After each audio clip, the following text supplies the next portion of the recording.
Halo semua, welcome back to Shackted. Jadi hari ini aku ada banyak banget yang pengen aku bahas selepas dari event Portprof ke-13 basket ya, cabang olahraga basket Kalimantan Barat yang baru saja selesai hari Jumat kemarin. Yang kebetulan aku juga nggak datang karena badan aku tepar. Ya, emang sayang banget sih aku ternyata nggak menduga bahwa ternyata badan aku nggak kuat setelah serangkaian hari aku ikuti coba liput. Sebenarnya aku ngetes juga sih sama badan aku bahwa bisa nggak ya, aku mampu nggak ya dari game ke game aku ikuti langsung cepat pause ya kan, melihat perkembangan gamenya gimana, siapa yang bagus segala macam. Ternyata pas masuk hari kelima ternyata nggak mampu, badan aku nyerah. Jadi apa boleh buat, daripada badan ngapa-ngapa ya terpaksa aku istirahat dulu sambil nonton sisanya lewat live streaming sih. Thank you banget untuk beberapa Instagram Perbasi yang mau menyediakan live streaming, jadi setidaknya aku masih bisa tetap ikuti Portprof walaupun di rumah. Seperti itu. Jadi kita akan bahas dari yang aku ingat aja ya. Jadi sorry kalau ada yang kelupaan atau gimana-gimana. Karena sorry juga nih video bakal panjang sepertinya. Karena cuma event ini yang aku paling ikutin paling banyak gitu, dari hari ke hari, dari game ke game gitu. Dan ini juga Portprof pertamaku. Sebelumnya aku malah gak tahu Portprof itu apaan. Taunya cuma PON doang. Jadi ternyata Portprof itu untuk mempersiapkan ke PON. Jadi habis Portprof, Prapon, habis itu PON. Dan ini juga Portprof pertamaku yang betul-betul aku ikutin dari technical meetingnya. Seperti itu.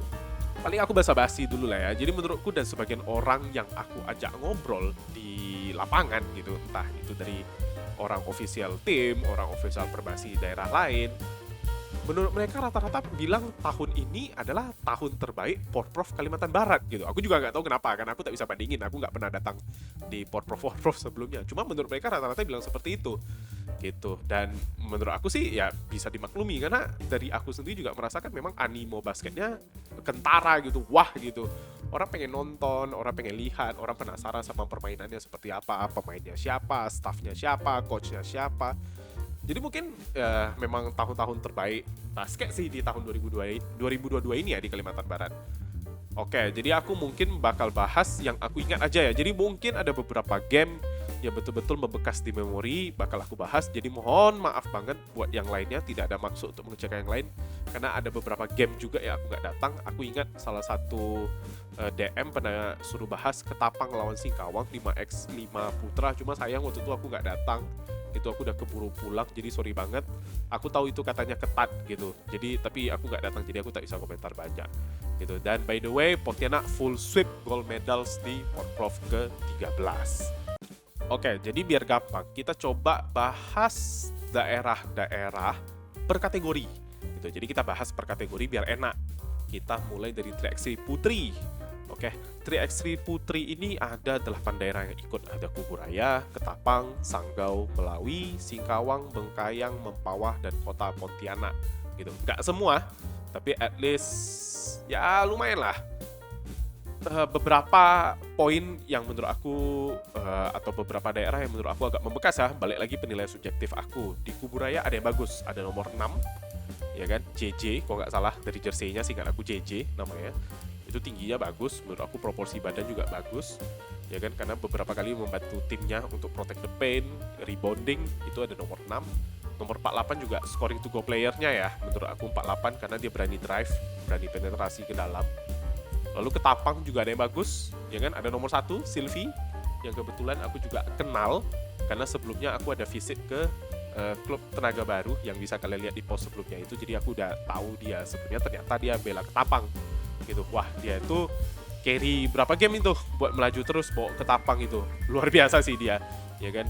Lalu ada Singkawang. Singkawang ini 3x3 Putrinya tuh yang masuk partai final lawannya Pontianak.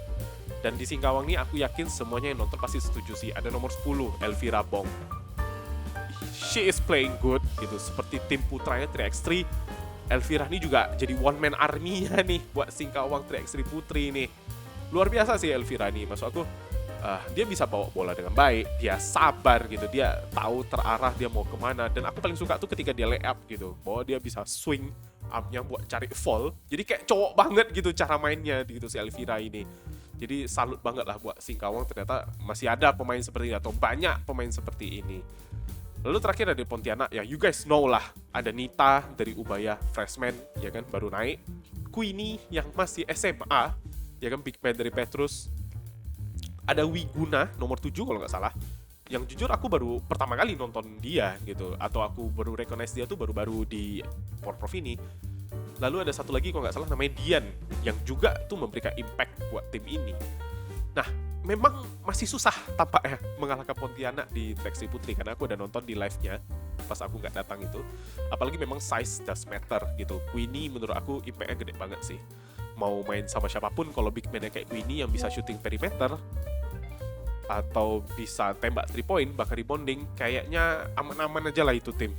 Tapi kalau mau ngomongin permainan individu, menurut aku dari Singkawang sih harus dipantau. Nomor 10 Singkawang tuh bener-bener deh carry the team in the whole tournament. Bayangin kalau ada aja satu big man di tim Singkawang, gue yakin lah setidaknya at least lawan Kota mungkin bakal lebih sengit gitu. Terus kalau untuk notable points, menurut aku Wiguna di Pontianak, walaupun yang lain juga bagus ya, Track Putri, tapi menurut aku Wiguna ini lebih step up lah di Porprov 3x3 ini, bahwa aku berkali-kali lihat, wah anak ini bisa shoot, anak ini bisa drive, maksudnya berkali-kali efisien permainannya, ya kan, dan akurasinya juga lumayan bagus gitu sih. Jadi memang masih agak susah lawan Pontianak ya, kumpulan pemainnya masih bisa main semua gitu, tapi ya kalau menurut analisa aku ya memang kekurangan dari tim-tim lain ya, satu ada scoring to go player tapi big man-nya nggak ada gitu, atau ada big man tapi scoring to go player-nya nggak ada. Itu sih kalau untuk 3x3 Putri ya. Jadi kita move on ke kategori berikutnya. Lanjut kita di kategori 3x3 Putra ya. Kalau di 3x3 Putra berarti ada 12 tim yang ikut. Berarti semua kabupaten ikut. Nanti aku sisipkan kabupaten apa aja ikut. Kalau baca agak panjang juga. Jadi Oke. Nah, jadi yang memorable tuh di daerah-daerah mana aja ya kalau untuk 3x3 Putra ya. Kalau menurut aku, balik lagi, subjektif ya, itu yang pertama tuh ada di Sanggau, ya kan? Sanggau nih isi kebanyakannya tuh dari SMA Negeri 1 Negeri Sanggau kemarin, yang sempat aku post beberapa kali bahwa aku ya impress lah gitu dengan cara permainan mereka gitu, karena mereka juga terus ikut event basket di Kota Pontianak. Mungkin dari awal tahun ini ada 2 atau 3 gitu. Ada Rifki, ada Rivaldo yang turun ya, berdua itu. Cuma sayang kayaknya 3x3 ini bukan forte-nya mereka gitu, bukan andalannya mereka, karena aku nengok mungkin karena kebiasaan 55, jadi emang penyesuaian di 33 itu sangat perlu sih, karena aku tidak melihat ketajaman berdua ini seperti di 55 seperti itu. Tapi ya kalau nggak salah mereka berhasil dari main 3 kali ya, menang sekali kalau nggak salah. Tapi ya it's okay lah gitu buat pengalaman mencoba di 3x3 ya gitu. Walaupun sebenarnya aku bertanya kenapa dia nggak main di 55 ya, tapi setelah aku tahu isinya pemain 55 Sanggau Putra, oh aku ngerti kenapa mereka main di 33 gitu. Nanti bakal gue jelasin di kategori yang 55 Putra. Terus ada juga di Kuburaya untuk 3x3 Putra. Kuburaya ini ada Petrus bersaudara, ada abangnya sama adiknya gitu. Petrus kalau kalian tahu yang ada di Fakultas Hukum, yang badannya tinggi, hitam gitu, luar biasa memang proporsi badannya itu. Sebenarnya bisa dibilang ini kombinasinya agak gila sih gitu, sebenarnya agak wah gitu. Cuma mungkin karena poolnya itu kudu ketemu Pontianak lebih awal, jadi terpaksa mau nggak mau mungkin tersingkirnya lebih cepat gitu. Mungkin mereka akan lebih cocoknya kalau misalnya ketemu di final mungkin agak lebih panas gitu kan, karena pas pertama kali ketemu Pontianak memang agak ketat awalnya, habis itu kendor gitu. Tapi memang menurut aku Kuburaya agak kurang small man-nya gitu di 3x3-nya gitu, yang bisa mengolah bola lebih sabar lah, atau mengolah bola lebih baik seperti itu. Kalau untuk big man udah no question lah, ada Petrus bersaudara dan luar biasa. Ketapang ada nomor 0 ya kan, tengil-tengil menjanjikan ya kan. Ada juga Bangun nomor 9. Sebenarnya seharusnya mereka yang menurut aku diunggulin sih, karena pen areanya tuh harusnya sangat aman gitu, sangat safe, sangat secure. Tapi kalah mereka lawan Singkawang gara-gara nomor 9 Singkawang itu. Kenapa nomor 10 aku bilang tengil-tengil? Karena aku ada nonton pas pertandingan, memang agak emosional ya. Jadi agak bisa dibilang flexing your guns gitu. Jadi ketika berhasil below the rim, langsung tuh waktu itu flexing. Hampir kena technical sih singkat aku waktu itu. Ya kan, sudah diingatin juga berkali-kali. Tapi ya menurut aku nggak apa-apa gitu. Basket ya memang seperti itu, seputar mencari kepercayaan diri, confidence. Siapa yang lebih mentalnya lebih bagus ya bisa berhasil. Cuma memang sayang waktu itu mereka kalah lawan Singkawang sih. Singkawang, habis itu kita ngobrol. Nomor 9 pasti, ya kan, dia carry the whole game sama kayak putrinya 3x3. Ini nih, aku juga nggak tahu kenapa Singkawang nih spesialis bikin one man army kali ya. Ada satu orang yang dimasukin, lu gendong ya satu tim ini. Tapi memang dia mainnya slack gitu ya, sama kayak nomor apa? Sama kayak nomor kosong, nomor 0 di Ketapang. Ini emang tengil nih satu ini. Tengil abis emang nih, apalagi pas free throw gitu kan, supporternya banyak, disuruh apa, goyang dong, goyang, dia goyang dulu shouldersnya baru dia lempar free throw-nya. Kalau sekali 2 kali sih tidak apa-apa ya, tapi ini terus-terusan nih, ini emang tengil habis ini anak. Aku mikirnya gitu. Tapi tengilnya habis, tengilnya sih habis sih, pas ketemu Pontianak nggak keluar tuh tengilnya tuh. Di end langsung tuh keluar tengilnya. Cuma ya nggak apa-apa lah, ya basket is about fun gitu. Funnya ya seperti ini sih. Tapi nomor 9 handballing gitu. Nomor 9 bisa main basket. Lalu di Pontianak menurut aku komposisi tim Pontianak memang awalnya bikin penasaran, ya kan? Gimana nggak bikin penasaran? Maka sebelum Porprov dimulai, ya kan, kabar tentang Stephen Orlando bermain itu tuh udah kesebar kemana-mana, ya kan? Orlando pernah DM aku tuh waktu itu, kok jangan disebarin ya, kalau aku main kayak ini. Terus aku bilangin ke dia, gimana caranya lu suruh gua nggak sebarin? Gua aja taunya dari orang lain udahan gitu loh. Orang lain udah pada tahu lu bakal main. Gitu, gak ada perlawanan sepanjang turnamen ini. Bahkan menurut aku mereka belum serius-serius amat mainnya, apalagi Orlando gitu. Aku nggak nampak dia kayak lari atau apa serius lockdown jaga. Aku nggak lihat gitu, kayak main-main aja gitu, kayak sekedar main gitu. Tapi semakin aku sadar betapa jauhnya level basket kita dengan Jawa gitu, dengan di Jawa sana. Karena Orlando bisa seperti hari ini karena dia banyak bermain di Jawa. You guys know lah Bumi Borneo Basketball misalnya salah satunya. Ya sebelumnya dia di UMN. Itulah menurut aku betapa pentingnya basket kita ini, mau nggak mau harus ngikut di tempat yang memang udah baik gitu loh. Pernah dengar istilah ini nggak sih? Kalau di basket, kalau lu main sama yang jago atau yang lebih jago dari lu, dan lu bisa ikutin cara main mereka, ya kan, pelan-pelan pasti lu bakal jadi kayak mereka, atau lu pasti jago juga. Karena mau nggak mau lu pasti bisa dipaksakan untuk ikuti sistem permainan mereka seperti sana. Dan aku bakal kasih contoh aslinya, itu di Porprov ada 5 lawan 5 putra. Di Pontianak ada salah satu pemain yang menurut aku istilah ini kena nih ke dia nih, gara-gara sekelilingnya jago, mau nggak mau dia ngikut gitu loh. Tapi nanti gue jelasin, gue kasih tahu siapa pemainnya itu. Tapi ya memang permainan dari Orlando dan tim 3x3 putra kota Pontianak jauh sih, levelnya sih jauh untuk di Kalimantan Barat ya, dibandingkan dengan daerah-daerah lainnya. Oke, kita masuk ke 5 lawan 5 putri. Kebetulan di kategori ini cuma ada 5 tim putri ya. Ada Singkawang, Sanggau, Ketapang, Pontianak, sama Landa. Ya kan? Jadi kita coba bahas satu di tim dari Singkawang. Singkawang ini betul-betul underdog teams lah ya, kalau bisa dibilang gitu. Apalagi tim putrinya, menurut aku tim putri Singkawang tuh sebenarnya banyak pemain yang bisa main gitu loh. Banyak yang bisa dribble bola dengan bagus, handling bola dengan bagus. Cuma ya, menurut aku masih perlu dipoles gitu. Ada juga tuh di Singkawang nomor 10 ya, kalau nggak salah, di jersey-nya juga Edan itu, handlingnya bagus. Karena prinsip aku sih sama kayak dulu, siapapun yang dribble atau bisa ngolah bola handling dengan bagus, yang lain seharusnya bisa nyusul, entah itu shooting, entah itu finishing dari bawah, segala macam seperti itu. Jadi menurut aku Singkawang sebenarnya potensinya sangat besar gitu. Lalu di Ketapang juga surprising sih, walaupun secara keseluruhan di luar dari Pontianak ya, yang surprising ini Ketapang, Singkawang bisa dibilang merata juga secara pemainnya. Tapi kalau misalnya kita lihat, nanti aku tampilkan tabel di Ketapang nih kedua terbaik ya kalau dari total winnya. Moga-moga aku nggak salah ngitungnya, tadi aku cek dari hasil win lose-nya. Karena kalau misalnya kita lihat dari seperti ini, Ketapang tuh nomor 2 terbaik nih gitu. Kalau nggak salah juga dapat perak kan. Jadi bisa dibilang hebat loh gitu loh. Maksudnya luar daerah Ketapang gitu. Ya menurut aku notabene aku juga jarang sih lihat Ketapang kayak ikut kompetisi di Pontianak gitu, misalnya basket lah ya. Karena aku jujur, aku juga baru-baru ikuti basket Kalimantan Barat lebih fokus di tahun ini. Menurut aku sekali datang main Porprov bisa dapat perak, wah hebat juga ini Ketapang gitu. Berarti tempat-tempatnya banyak potensial nih, tempat-tempatnya banyak pemain atau basket culture-nya ada nih, hidup nih. Jadi dari sini kita patut perhatikan sih, semakin dalam squad yang dibawa ketika di bangku cadangan tuh bisa jadi backup starter, itu pasti akan sangat membantu. Kenapa aku bilang seperti itu? Karena menurut aku emang Ketapang masih kurang dalam gitu untuk backup starternya. Seperti itu. Doaku sih cuma satu sih kalau untuk 5-5-nya tim putri ini, semoga di event perhelatan berikutnya itu makin banyak kategori putri yang turun.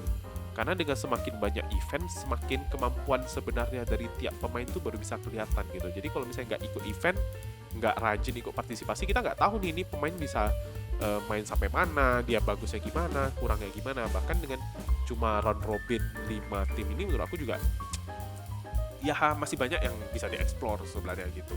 Tapi ya secara sekilas menurut aku yang bisa aku lihat, oke, Ketapang Singkawang menurut aku salah dua daerah yang punya pemain-pemain bagus gitu, yang mencolok lah ya, balik lagi subjektif gitu. Terus gimana untuk Kota Pontianak untuk 5 lawan 5-nya ya kan di Porprov ini? Kota Pontianak menurut aku semuanya bisa main. Ya, semua pemainnya sih bisa main, cuma memang aku tidak tampak, kalau menurut aku ya subjektif ya, tidak nampak yang mencolok ya, mungkin karena semuanya bisa main gitu. Mungkin beda dengan daerah lain, memang ada satu yang agak lebih menonjol, jadi agak perhatian tuh ke sana semua. Kota Pontianak memang kebetulan dibanding daerah lain semuanya bisa main. Jadi ya memang agak susah mau cari siapa yang mencolok gitu. Jadi teamwork max teamwork lah untuk Kota Pontianak sih. Oke, lalu kita akan masuk ke kategori 5 lawan 5 putra ya. Mungkin menurut sebagian dari kalian yang nonton video ini yang kalian tunggu-tunggu nih. Dan mungkin aku juga lebih lepas ya ngomongin 5 lawan 5 putra, mungkin karena aku juga cowok ya. Jadi mungkin lebih relatable gitu. Jadi komentator komennya lebih enak gitu, lebih mungkin lebih gampang masuk. Seperti itu sih. Nah, jadi kita masuklah ke kategorinya ini. Bahkan di postingan aku pertama ya kan untuk 5 lawan 5 putra ini, tentang Kota Pontianak ya kan, Kota Pontianak Los Sampas itu dapat likes terbanyak tuh dari kalian. Mungkin orang-orang juga penasaran nih sama performnya gitu. Jadi mungkin seberapa hype-nya 5 lawan 5 putra kategorinya itu ya sebesar itu.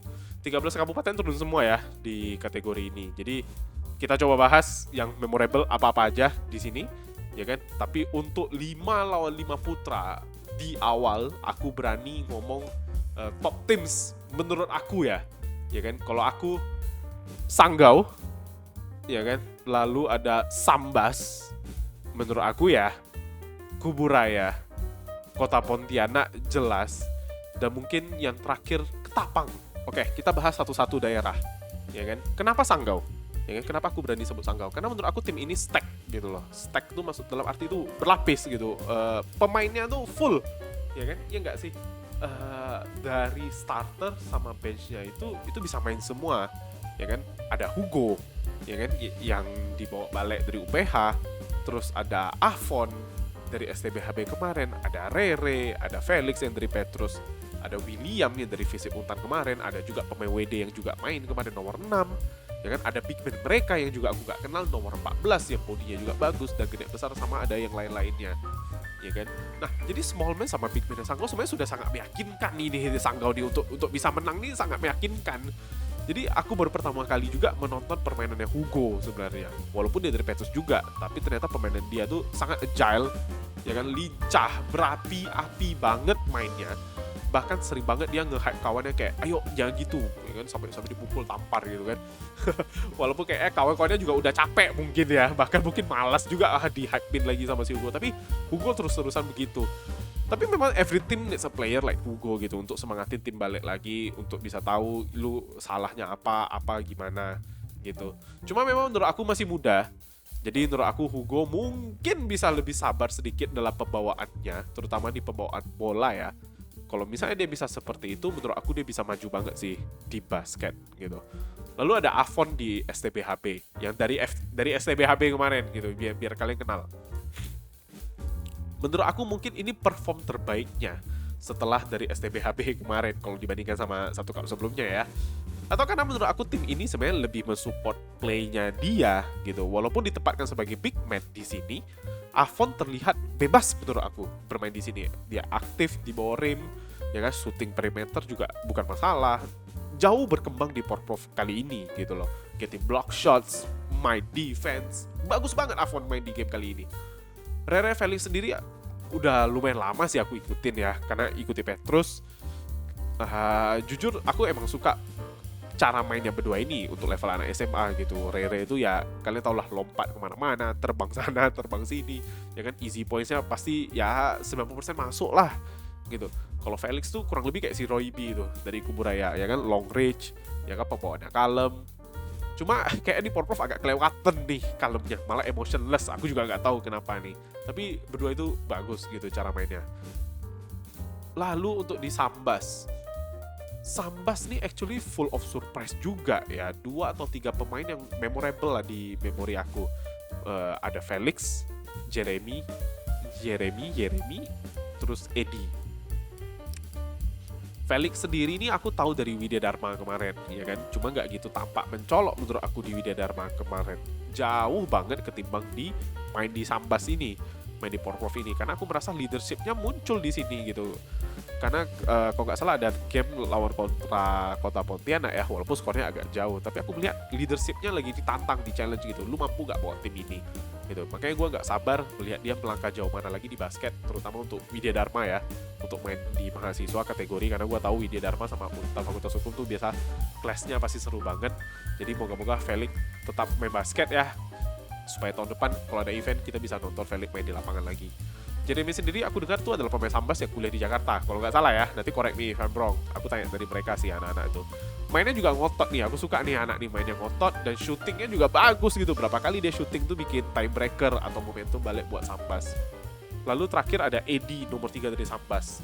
Simple basket banget, badannya bagus, besar, walaupun sebenarnya bahunya gak lebar ya kalau menurut aku ya, tapi badannya itu tinggi, besar gitu. Jadi untuk menjaga pen area di Sambas, Eddie adalah orang yang paling bertanggung jawab lah di sana. Itu sama yang kayak aku bilang tadi gitu loh, pas Sambas ketemu lawan Kota Pontianak, walaupun blowout, tapi Sambas tetap kasih perlawanan gitu. Jadi jujur menurut aku gak kerasa seperti blowout, karena tempo bermainnya tuh Sambas terus berani ngikutin fast pace play-nya dari Pontianak. Karena biasanya kan kalau kita kalah dengan tempo cepat ya kita jangan ikut main tempo cepat, tapi Sambas berani tuh ya, ngikutin, walaupun sebenarnya balik lagi kalah jauh ya dari Kota Pontianak. Tapi ya menurut aku untuk cabang olahraga basket Sambas ya boleh diperhitungkan lah tahun-tahun berikutnya, kalau misalnya susunan pemainnya seperti ini lagi gitu sih. Lalu di Ketapang, kenapa aku sebut Ketapang tadi? Ketapang menurut aku ada nomor 7 sama nomor 11 ya kan. Ini berdua betul-betul edan lah di lapangan, apalagi di game terakhir pas aku tonton lawan Sambas ya, itu game betul-betul ketat. Tapi namanya basket memang seputar tim mana yang berhasil bisa manfaatin momentum. Kebetulan waktu itu Sambas yang dapat. Ketapang mungkin menurut aku perlu nomor 11 sama nomor 7 digandain lagi. Jadi ada 2 orang lagi gitu di timnya. Karena memang agak sulit sih memainkan mereka selama 40 menit full. Nggak cuma nomor 7 sama nomor 11. Ada big man-nya juga beberapa di Ketapang yang menurut aku juga bagus. Ya kan? Cuma memang aku rasa masih kurang dalam nih squadnya Ketapang. Mungkin bisa cari 1 atau 2. 1 sih menurut aku mungkin yang bawa bola sih gitu, mungkin kayak Hugo atau mungkin kayak Alwi dari Kota Pontianak. Mungkin ada 1 seperti itu. Aku rasa mungkin bebannya si nomor 7 sama nomor 11 mungkin akan jauh lebih ringan sih, seperti itu. Ketapang juga termasuk seperti Sambas gitu, aku juga nggak tahu sebenarnya siapa-siapa aja isinya di tim ini, tapi ternyata Ketapang juga bisa memberi tontonan yang entertaining lah sepanjang Porprov ini. Lalu kita masuk ke kabupaten yang bisa dibilang 80% isinya dari SMA Petrus, Kuburaya.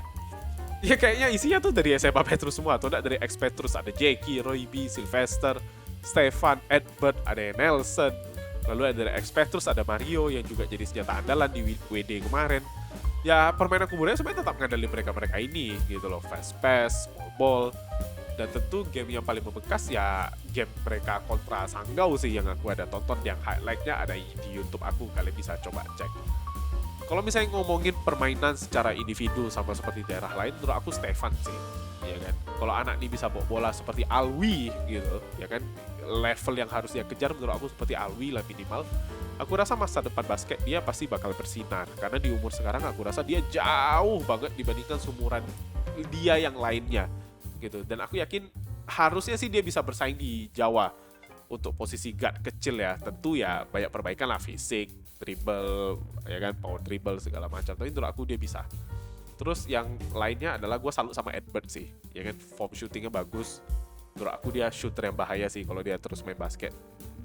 Wingspan-nya juga lumayan, badan juga bagus, tinggi juga oke, ya kan. Nah, gak sabar lah nengok dia bakal main basket mana lagi mungkin setelah sama. Tapi kalau gak salah masih kelas 10 kalau gak salah, atau baru naik kelas 11 aku juga gak tahu. Kalau misalnya untuk Roy B sama Sylvester, aku udah gak asing lah, udah sering lah aku ngomongin aku suka pemain yang reach-nya panjang, wingspan-nya panjang, bisa shooting, bisa rebound ya. Mereka berdua inilah. Jadi seperti itu. Defense juga mereka nggak malas, tapi shooting juga mereka mau rebound. Jadi ya udah nggak asing lah. Big man-nya Kuburaya sih, jujur aku nggak tahu siapa namanya, tapi memang kerja keras sih. Karena kayaknya yang punya size seperti dia cuma satu di Kuburaya. Jadi pasti agak berat sih tugas dia gitu. Kalau small man emang banyak banget sih di Kuburaya. Memang big man balik lagi masalahnya. Dan untuk daerah terakhir, Kota Pontianak. Menurut aku nggak ada habisnya sih kalau ngomongin Kota Pontianak kan. Satu, dari awal aku penasaran sama Darvin Geraldine, ya kan. Aku terakhir cuma nontonin dia itu pas belain Castra di PVBC kemarin. Itu pun aku nggak tahu kalau dia ternyata dari Petrus atau dia ini siapa, aku nggak tahu. Kalau nggak salah di awal tahun itu. Pas dia main itu aja aku udah wow banget. Gitu. Jadi jelas di kesempatan Porprov kali ini aku nggak mau sia-siain gitu untuk nontonin cara dia bermain. Lalu small man yang Kota Pontianak emang banyak banget ya, melimpah banget gitu loh. Penuh banget dengan small man yang gesit, lincah, agile, ya kan, passing yang cepat banget dan tepat gitu loh. Betul-betul passingnya cepat, nggak passing yang bolanya tuh masih bisa kita nengok tuh gitu. Pasti ini passingnya bolanya bahkan kitanya pun bisa terkecoh. Nah, menurut aku itu levelnya passing di Kota Pontianak. Dan juga beberapa wilayah lain seperti di Sanggau gitu.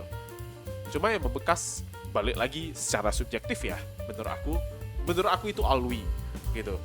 Jujur aku ada coba cari info soal Alwi dan aku juga ada nanyain beberapa orang yang lain lah gitu yang suka nonton basket. Apakah Alwi ini dari dulu memang sudah seperti itu cara mainnya?